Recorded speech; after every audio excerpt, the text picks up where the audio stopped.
A grown man was reportedly close to tears this week over a letter from a committee. Not a diagnosis, not a bereavement, a committee. And here is the detail that turns this from sad to extraordinary.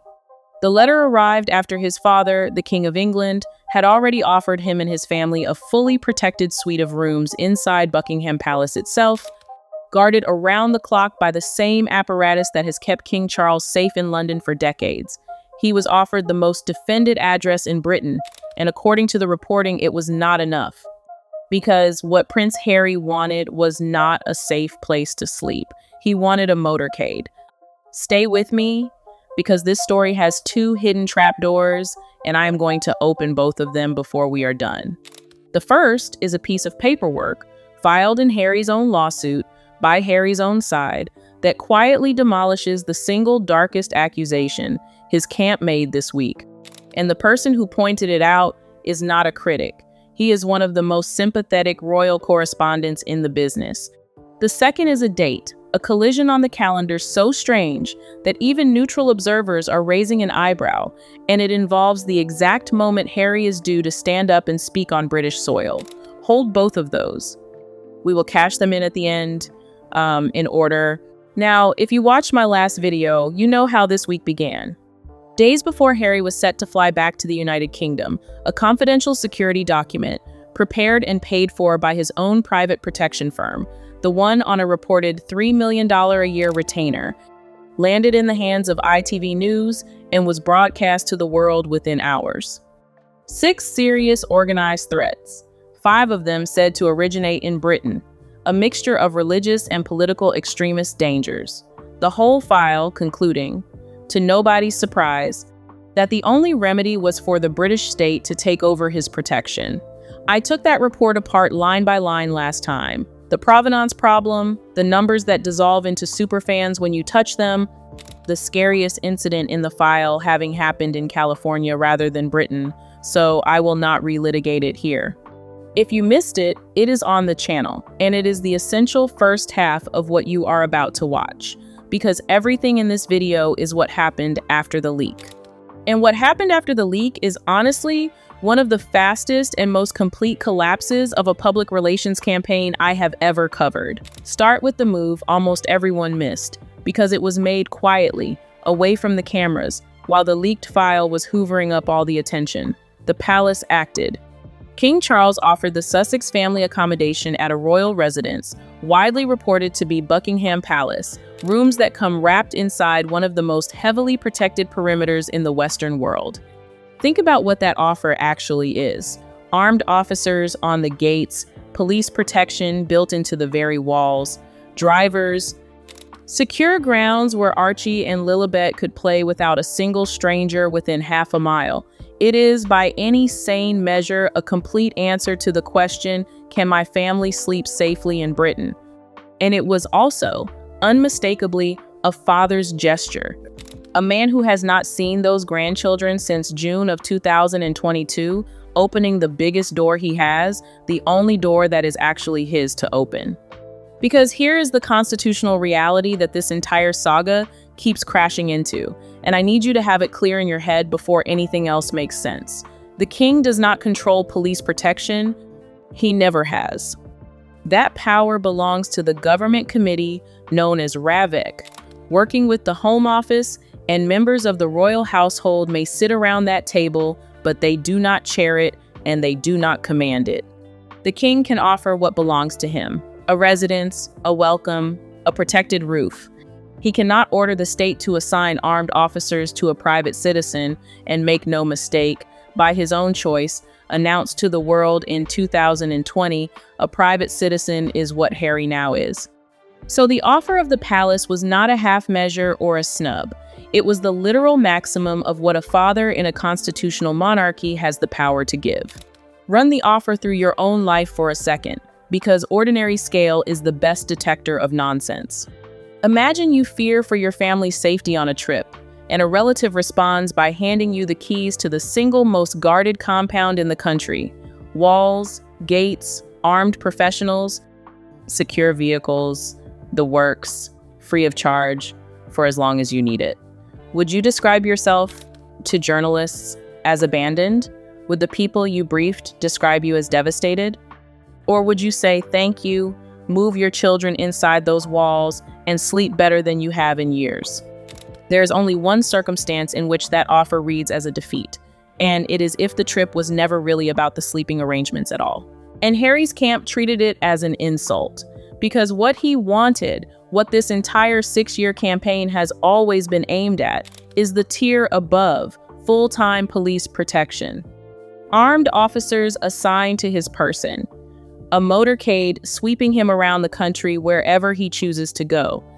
And you need to understand how rarefied that tier is, because this is the part the sympathetic coverage always leaves in soft focus.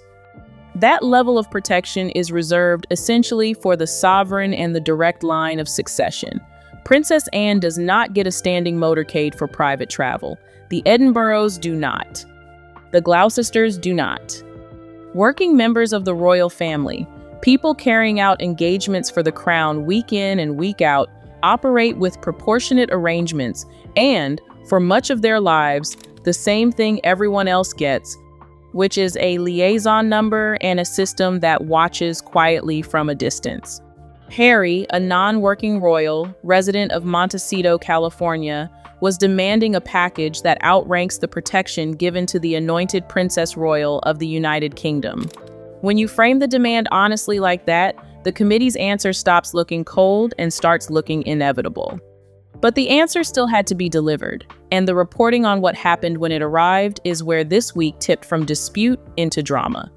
According to sources quoted across the coverage, when Ravik confirmed that the family would not receive full police protection, no motorcade, no assigned armed detail, Harry was devastated and close to tears. He had assumed, the source said, that because he was bringing the children, and because the king had made a royal residence available, the committee would finally fold and hand him what he has been pushing for all along. It did not. The same reporting says the king made his own position gently clear. He longs to see his son and his grandchildren, and he will not intervene in security decisions because he cannot. Sit with that source quote for a moment, because it accidentally tells you everything. He assumed that because he was bringing the kids, and because the king had opened the palace, he would get the protection. Read it again. The children and the accommodation are described by his own camp's briefing as inputs, things placed on the table to unlock an output. That is not the language of a family visit. That is the language of a negotiation. And I want to be careful and honest here, as I always try to be. Wanting your children to be safe is the most human instinct there is, and I do not doubt for 1 second that somewhere underneath all the strategy, that instinct is real. But the structure of the thing, as briefed by his own side, is unmistakable. The visit was built as a package deal, and when the committee declined the package, the disappointment was not that the trip became dangerous. The palace rooms were still right there, as safe gets. The disappointment was that the pressure play had failed. And if you want to understand the demand itself, the motorcade, the tier above the Princess Royal, borrow a concept from negotiation psychology for a moment, because once you see it, the whole 6 years snaps into focus. Negotiators call it anchoring. You open with a demand so far beyond reality that it drags the entire conversation toward your end of the table, so that when you eventually settle for less, the less still lands far above what you would ever have been offered cold. Ask for the king's own protection tier, and suddenly a permanent armed detail sounds like a compromise. Ask for a permanent armed detail, and suddenly officers for every visit sounds like the reasonable middle. The palace suite, the liaison officer, the actual proportionate offer is made to feel like an insult purely because of where the anchor was thrown. It is a genuinely effective technique in business. But it has one famous, fatal weakness. It only works on a counterparty who is allowed to negotiate. And Ravik is not a counterparty. It is a rules body. It does not haggle, it assesses, and it has now assessed this file, this family, and this campaign more times than any comparable case in its history, and returned the same answer every single time. Throwing anchors at a body that cannot be dragged does not move the table. It just fills the water with iron. And after 6 years, the iron is all anyone can see. And that is when the briefing started pouring out, and the picture they painted, presumably with his camp's blessing, was stranger than anything his critics could have invented. Because friends and insiders, quoted across multiple outlets, began describing how Harry now lives. Hotel rooms swept for listening devices before he will walk in. Phone numbers changed constantly. His movements known only to a tiny circle of trusted aides. Decoy vehicles reportedly deployed on some trips to throw off anyone who might be tracking him. One insider described a heightened state of vigilance. Another said every plan now starts from the worst-case scenario as a default, the working assumption being that someone is watching, someone is listening, someone already knows where he is. Now, I am going to do something here that the rest of the coverage has refused to do, and it matters to me that you hear it. I am not going to play doctor. A great deal of commentary this week reached straight for clinical vocabulary about this man, and I think that is lazy, I think it is cruel, and frankly, I think it lets him off the hook. Because it turns a story about choices into a story about symptoms. I cannot see inside Prince Harry's head. Neither can the people throwing diagnoses around a comment section. What I can do, what you and I are entitled to do, is take the picture his own camp has painted and test it for consistency. Because feelings are private, but behavior is public, and the behavior does not add up. And that is when the briefing started pouring out, and the picture they painted, presumably with his camp's blessing, was stranger than anything his critics could have invented. Because friends and insiders, quoted across multiple outlets, began describing how Harry now lives. Hotel rooms swept for listening devices before he will walk in. Phone numbers changed constantly. His movements known only to a tiny circle of trusted aides. Decoy vehicles reportedly deployed on some trips to throw off anyone who might be tracking him. One insider described a heightened state of vigilance. Another said every plan now starts from the worst-case scenario as a default, the working assumption being that someone is watching, someone is listening, someone already knows where he is. Now, I am going to do something here that the rest of the coverage has refused to do, and it matters to me that you hear it. I am not going to play doctor. A great deal of commentary this week reached straight for clinical vocabulary about this man, and I think that is lazy. I think it is cruel, and frankly, I think it lets him off the hook. Because it turns a story about choices into a story about symptoms. I cannot see inside Prince Harry's head. Neither can the people throwing diagnoses around a comment section. What I can do, what you and I are entitled to do, is take the picture his own camp has painted and test it for consistency. Because feelings are private, but behavior is public, and the behavior does not add up. Keep that thought. Because the campaign was about to escalate again, and this time, it went somewhere genuinely dark. Not content with briefing disappointment, the Sussex side began briefing accusation. The complaint, relayed through Newsweek's royal correspondent, was that the palace itself had damaged them, that by allowing the Buckingham Palace offer to become public, courtiers employed by his own father had undermined the value of the arrangement, because now photographers would know where the family might be staying and could camp on every entrance. Follow the logic of that grievance to its destination, because his camp certainly did. The suggestion, in its strongest briefed form, was that people inside the palace had knowingly exposed his family's location, which is only a short step from saying they had knowingly put his wife and children at risk. His father's own staff cast in a briefing to an American outlet as a danger to his grandchildren. And then came the comparison that made even sympathetic jaws drop. Harry, in pressing his case for risk-based protection, has invoked the example of Salman Rushdie. Yes, that Salman Rushdie. The novelist who lived for decades under a formal death decree issued by a state, who was hunted across continents, and who eventually survived a frenzied physical attack that cost him an eye. That is the category of endangered person Harry has argued he belongs beside. Now, in fairness, and I will always give you the fairness, there is a technical root to this. In the British system, there exists a small category of individuals protected on the basis of pure risk rather than role, and Rushdie is the textbook public example of it. So when Harry's lawyers argued he should be assessed on risk, Rushdie's name was always going to surface as the reference case. But there is a canyon of difference between a lawyer citing a category and a prince inviting the world to see his situation, brunch in Montecito, polo in California, stadium appearances coast to coast, as parallel to a man who very nearly lost his life in a frenzied attack on a public stage for the crime of writing a novel. The comparison did not make Harry look more endangered. It made the genuinely endangered look cheapened. And you could feel the coverage turn as it landed. Which brings us to the first trapdoor. Because the correspondent who relayed the courtier accusation, a man who has covered this couple with more patience and more sympathy than almost anyone in the business, did something this week that should have made front pages by itself. He pushed back, on air, and his weapon was not opinion, it was paperwork. He noted that in the court case Harry himself filed against the British government over his protection, the disclosed documents showed the opposite of a palace plot. They showed members of the royal household actively advocating for Harry to keep his protection, in writing, arguing his corner, inside the system, on paper that ended up in front of a judge. Let me say that again, slowly, because it is the single most important fact in this entire story, and it was buried under a week of noise.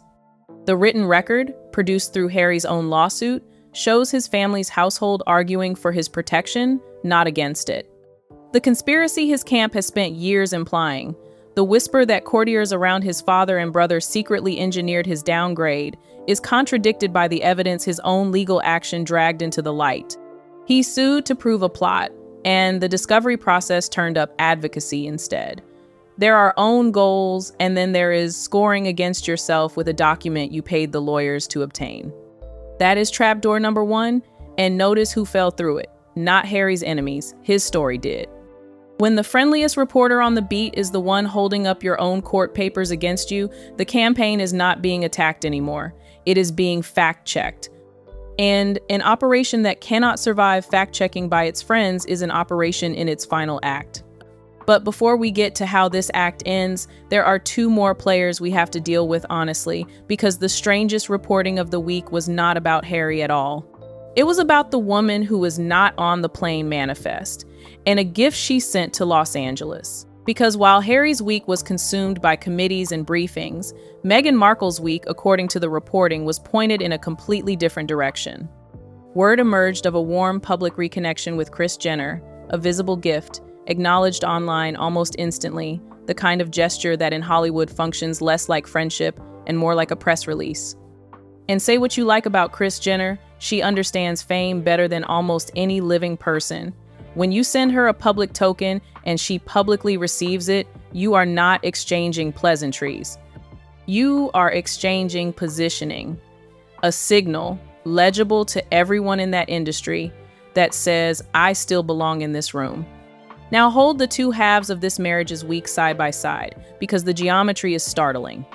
Harry, by every account, wants reconciliation with his family, wants Britain, wants his father, wants, in the deepest sense, to go home.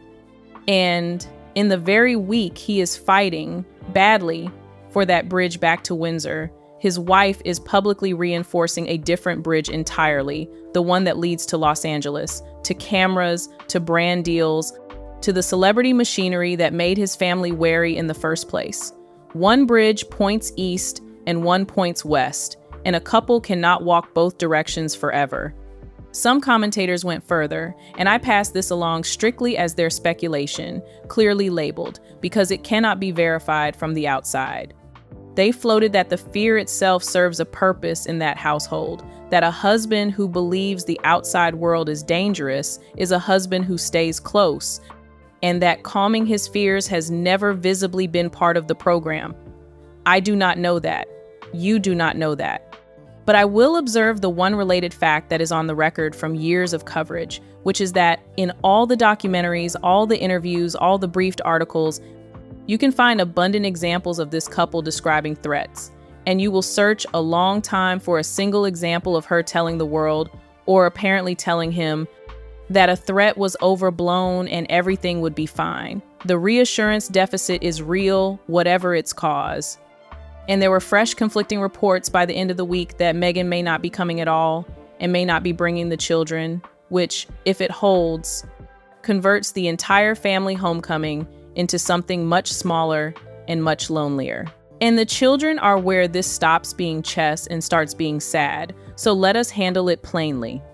If the threat picture painted in that leaked file were literally true, 6 live plots, 5 of them in Britain, hostile actors unaccounted for, then no loving parent would fly Archie and Lilibet into it for a promotional tour. Full stop.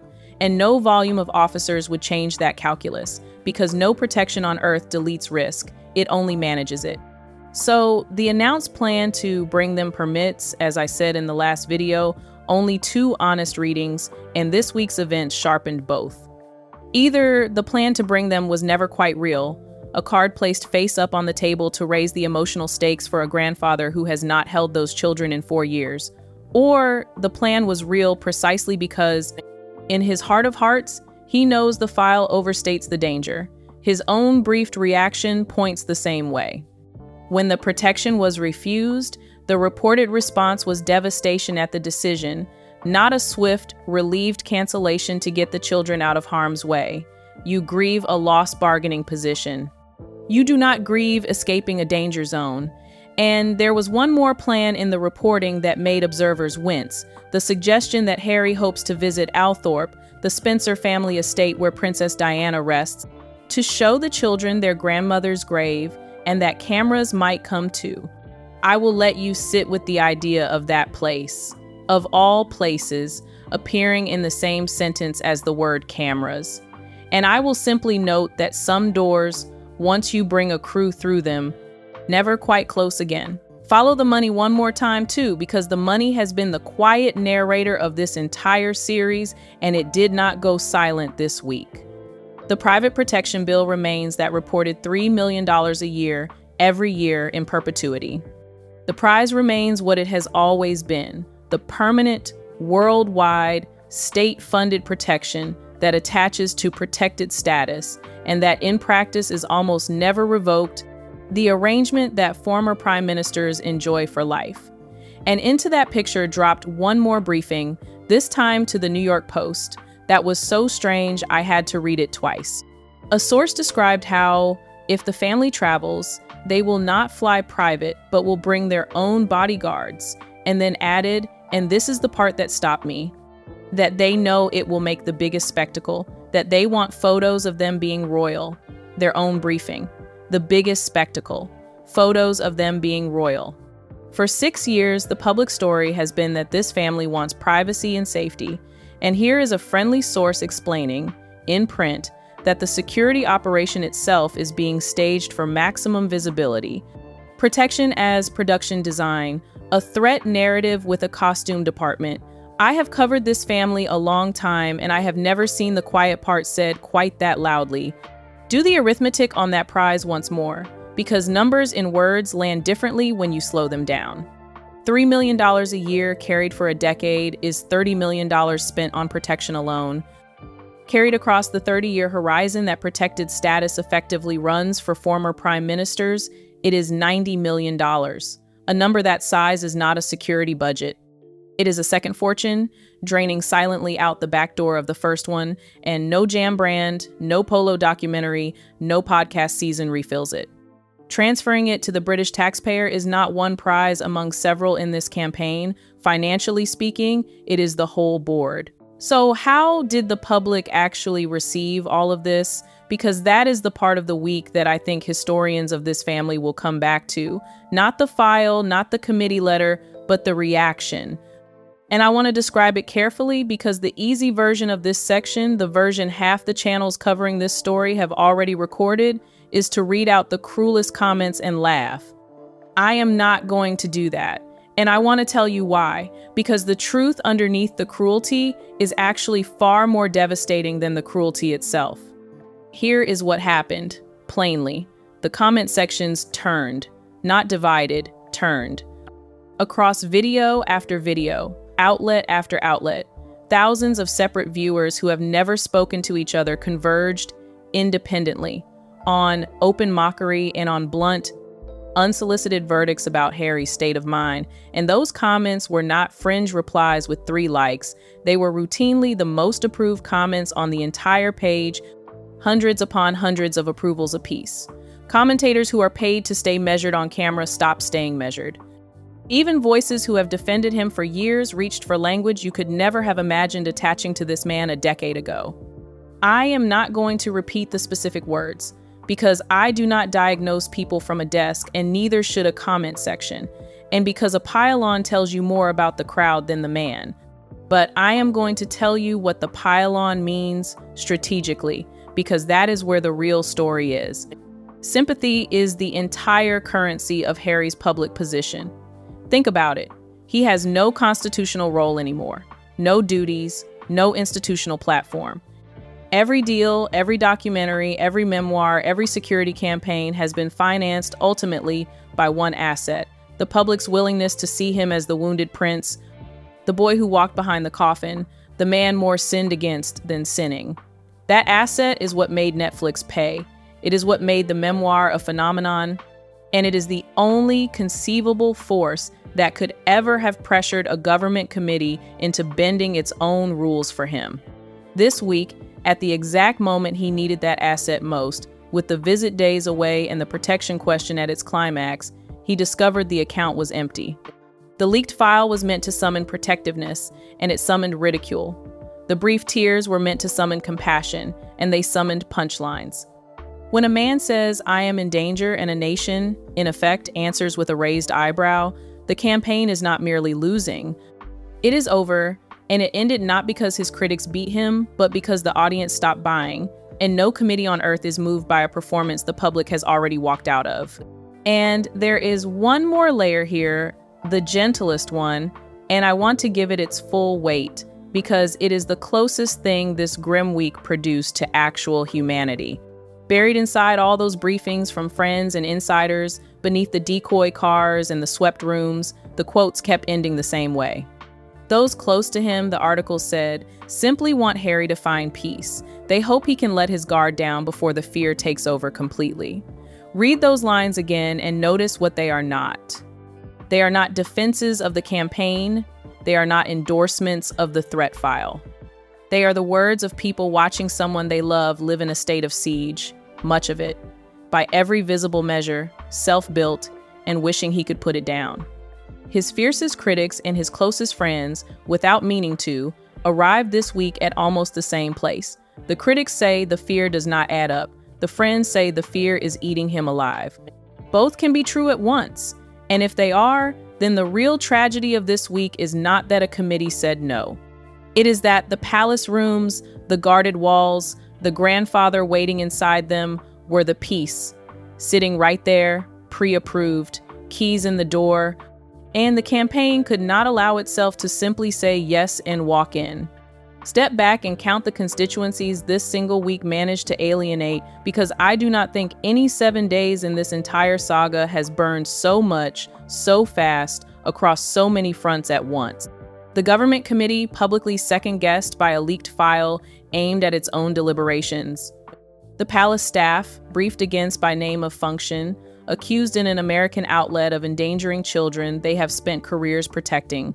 The genuinely threatened, from authors under real decrees to public servants under real watch, who saw their category claimed by a man with a palace on standby.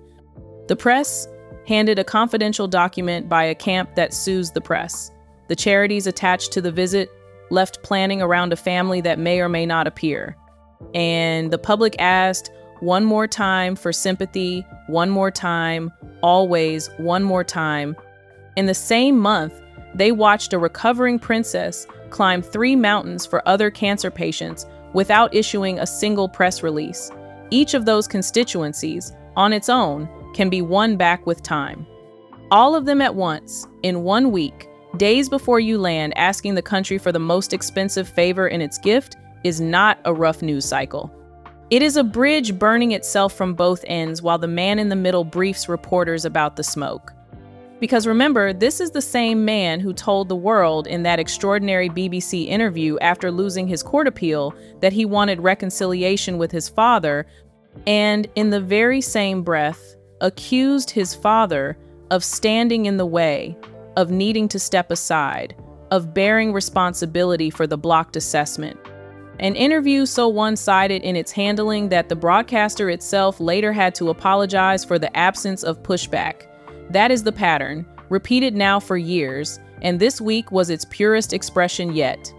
Reconciliation is requested through a megaphone, with an accusation stapled to it. A hand is extended, holding an invoice. And a family that has been burned by 2 documentaries, a memoir, an interview empire, and 1,000 briefings, reads each new overture exactly the way you would, with one hand on the door and the other on its wallet. Now, split the screen one final time, because this series keeps returning to the split screen, and this week produced the starkest one yet. While all of the above was detonating across the front pages, Catherine, the Princess of Wales, was quietly finishing the story we told at the start of this series, the National 3 Peaks Challenge, Britain's 3 highest mountains, compressed by her team into a single 24-hour push for charity, no leaked itinerary, no advance press, and along the way, reported by those who were there, an unscripted encounter with a young boy named Ted, himself fighting cancer, who met the princess on a mountainside and called it one of the best moments of his life. 1 child, 1 hillside, 0 briefings, and it moved the country to tears of an entirely different kind. The same week, Prince William spent a day packing supply kits for a homelessness charity, cameras catching him laughing at his own clumsiness, doing the unglamorous, repetitive, entirely unbriefed work that royalty actually consists of. And on the 1st of July, the family marked something heavier still, a private dinner in Scotland on what would have been Princess Diana's 65th birthday. Her elder son spent that day inside the institution she gave everything to, doing its work, honoring her quietly among family.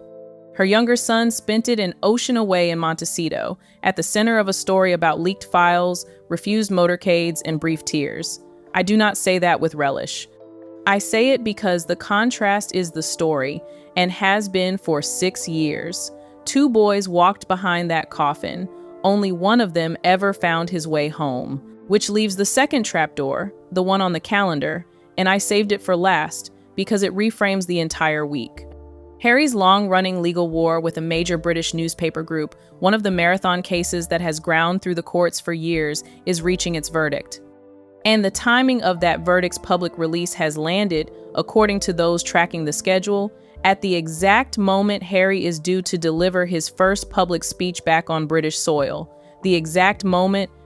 Now, court schedules are set by courts, and I am not going to spin you a conspiracy where the machinery of British justice arranges itself around one man's itinerary, because that is not how any of this works. But observe what the collision does regardless of who intended what. Whatever that verdict says, triumph or humiliation or the muddy middle, it will detonate in the news cycle at the precise hour his homecoming was supposed to own the cameras. If he wins, the papers become the story and the speech becomes a footnote. If he loses, he will be standing at a podium in Britain, live, as the country learns he has lost again. Either way, the one thing his team has always craved, a clean, controlled, single-message moment on British soil, has been structurally impossible from the day the visit was scheduled. Even his best-case scenario has an asterisk built into it.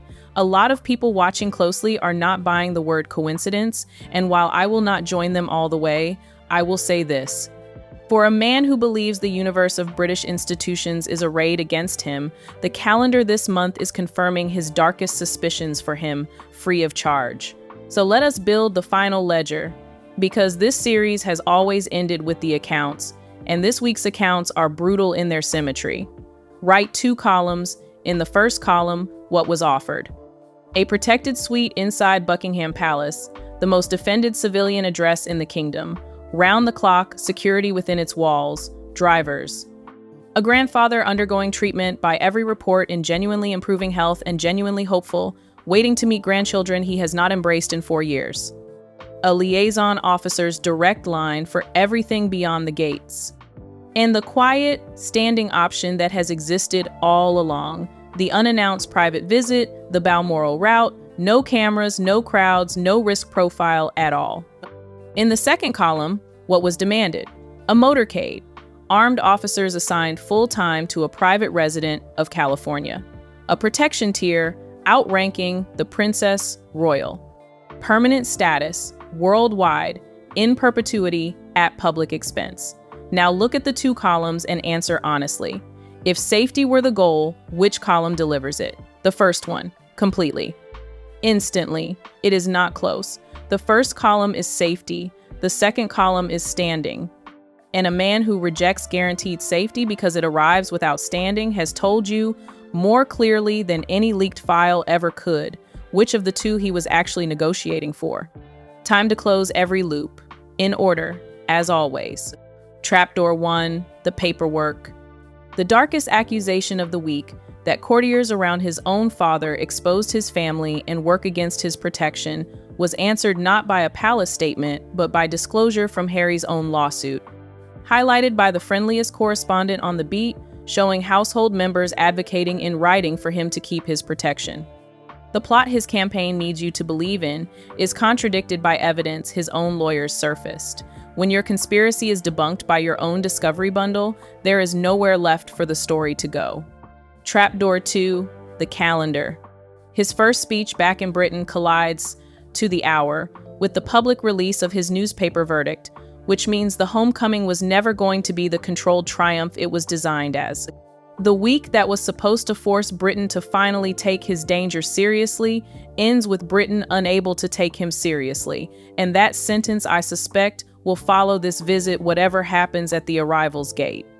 And the deeper resolution, the one this whole video has been walking toward. This was the week the sympathy ran out, and sympathy was the last asset on the balance sheet. The file was discounted by its provenance. The tears were discounted by the palace room sitting empty and available. The accusation was discounted by his own paperwork. The spectacle was confessed to in his own camp's briefing. Every instrument this campaign has ever played was played this week at maximum volume, simultaneously. And for the first time in 6 years, the audience heard the whole orchestra at once and recognized the tune. It was never a hymn about safety. It was an anthem about status. And the United Kingdom, from its government committee down to its comment sections, finally, unmistakably, declined to sing along. Here is the last image I will leave you with. Somewhere in Buckingham Palace this week, there is a suite of rooms with fresh linen and armed men outside the windows, prepared for a family that may never arrive. Down the corridor, a king in recovering health keeps a door open that he is too constitutionally careful to say out loud he is desperate to see walked through. The safest place in Britain is holding a welcome. And 5,000 miles away, the man it was prepared for is briefing reporters about decoy cars. That is not a security crisis. That is a homesickness so proud it would rather be a hostage negotiation. And the saddest part, the part I genuinely hope he hears one day, is that the ransom was paid before he ever asked. All he has ever had to do is land and knock. The plane, or the silence, comes within days. Either Harry walks through that palace door, or the empty suite becomes the most eloquent room in Britain. I will be covering the landing, the speech, and that verdict the moment they break, and after this week, believe me, you do not want to hear it from anyone else first. Stay close.